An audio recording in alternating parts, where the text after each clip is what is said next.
তার ফিটনেস নিয়ে তো আনডাউট, তার ফিটনেস ওয়ার্ল্ড ক্লাস ফিটনেস। কালকে একটা আপনাদের প্র্যাকটিস সেশন ছিল, সেই সেশনটা কেমন হলো? হামজা চৌধুরীর সাথে কেমন করলেন, কতটা কোপ আপ করতে পারলেন দলের সাথে?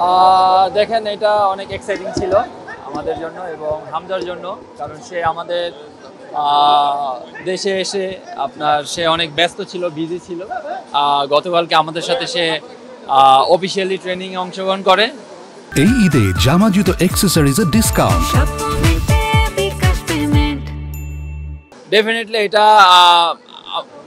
ডেফিনেটলি এটা আমাদের জন্য একটা ভালো ব্যাপার এবং ভালো দিক। সে ফিট আছে, আমরাও ফিট আছি। আমার কাছে মনে হয় এটা একটা পজিটিভ ব্যাপার। এখানে অনেক পজিটিভ ব্যাপার আমার কাছে মনে হয় আমরা গ্রহণ করেছি।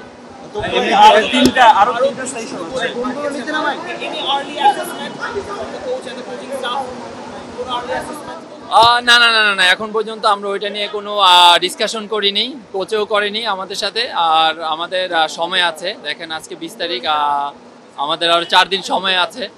তো অবভিয়াসলি আমার কাছে মনে হয় কোচ আমাদেরকে এই ব্যাপার নিয়ে কথা বলবে এবং ভিডিও সেশন করবে, অবশ্যই আমাদেরকে জানাবে, কারণ সে অলরেডি এটা নিয়ে কাজ করে দিয়েছে। তবু ভাই আরো 3টা সেশন আছে, ভারতীয় আরো 3টা সেশন হবে, সেই 3টা সেশনে আমরা কি দলের সাথে পুরোপুরি কোপ আপ করতে পারবে কিনা দেখেন, আমার কাছে মনে হয় সে দেখেন খেলার মাঝে আছে এবং খেলতেছে, রেগুলার খেলতেছে।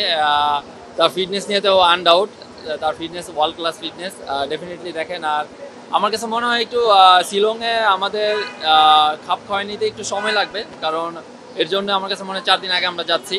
তো আশা করি সেই জায়গায় যে আমাদের ফাইনাল যেই ট্রেনিং সেশনগুলো আছে সেইখানে আমাদের খাপ খাওয়াইতে হবে অ্যাজ সুন অ্যাজ পসিবল। তাহলে আমার কাছে মনে হয় যে আমাদের সবার দেখেন, এটা কিন্তু আমাদের দেশের এবং আমাদের খুবই খুবই ইম্পর্টেন্ট ম্যাচ। সেইখানে আমরা যত তাড়াতাড়ি আমাদেরকে তৈরি করে নিতে পারবো, আমার কাছে মনে হয় সেইখানে যে আমাদের জন্য ভালো হবে এবং দেশের জন্য ভালো হবে। ভাই একটা প্রশ্ন, ভারতের সঙ্গে অনেকবার ম্যাচ খেলেছেন, এর আগেও খেলা হয়েছিল, আমরা ভারতের সঙ্গে ড্র করেছি। এইবারের খেলার যে মিশনটা বা লক্ষ্যটা সবসময় একটা হাইপ কাজ করছে, কেমন উপভোগ করছেন? সবচেয়ে বড় ব্যাপার হলো দেখেন, যখন ফিকচারটা এশিয়া কাপ কোয়ালিফায়ার রেডি হয়, তখন আমরা জানতে পারি যে ইন্ডিয়ার সাথে আমাদের খেলা এবং ফার্স্ট ম্যাচ, এবং আমাদের ট্রেনিং ক্যাম্পটাও শুরু হয় অনেক আর্লি এবং অনেক সময় নিয়ে। এর জন্য দেখেন আমাদের প্রিপারেশন বলেন এবং আমাদের মেন্টাল টাফনেস বলেন এবং আমাদের চিন্তাধারা বলেন, টোটালি ডিফারেন্ট। এটাই আমার কাছে মনে হয় বড় ব্যাপার, এবং আমাদের চিন্তাভাবনা হলো উইনিং মেন্টালিটি। তো এইভাবেই আমরা আগাচ্ছি এবং এইভাবেই আমরা খেলতে যাচ্ছি। তো আশা করি আপনাদের দোয়াটা অনেক ইম্পর্টেন্ট, আমাদের জন্য আপনারা দোয়া করবেন। Thank you so much.